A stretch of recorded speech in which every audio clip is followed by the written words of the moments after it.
In this video, we are going to learn about citing sources orally. Today, we will talk about in-text citations versus oral citations and the process of citing sources orally. To begin, let's examine in-text citations versus oral citations.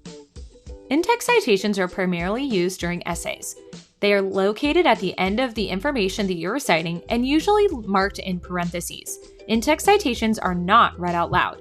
An example below would be a parenthesis, including the author's last name, comma, publication date, followed by another parenthesis.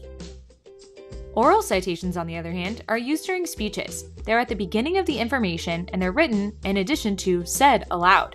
An example would be in a TED Talk uploaded on May 4th, 2019.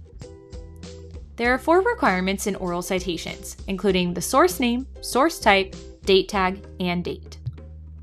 The source name is actually the name of where you're retrieving the information from. So it would be the name of the website, magazine, newspaper, video, social media, title of a book, etc.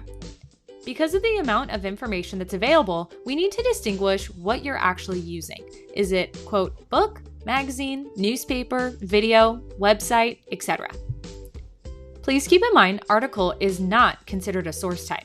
The Lexico website, copyrighted in 2020, defines article as a piece of writing included with others in a newspaper, magazine, or other publication. You will notice that the words newspaper, magazine, or other publications are considered the source type, not the article. For the second part, we need to talk about date priorities. So when you're looking at a source, the first date we should be looking for is the publication. If we find that, that's the one we go with. If we can't find it, then we look to the copyright date. If we can't find that one, then we would go to the date last accessed. Your date tag is the word or phrase that gives meaning to the actual date. So you can see here we have several examples listed in quotations: published, uploaded, updated, copyright, last accessed, and so forth.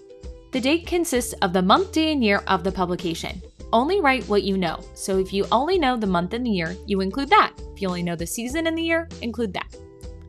Let's put all of those components together. An example would be, according to the Smithsonian Magazine, published on July 13, 2018. Today, we talked about the differences between in-text citations and oral citations, and went over the 4 components that you should include when you're citing your sources orally.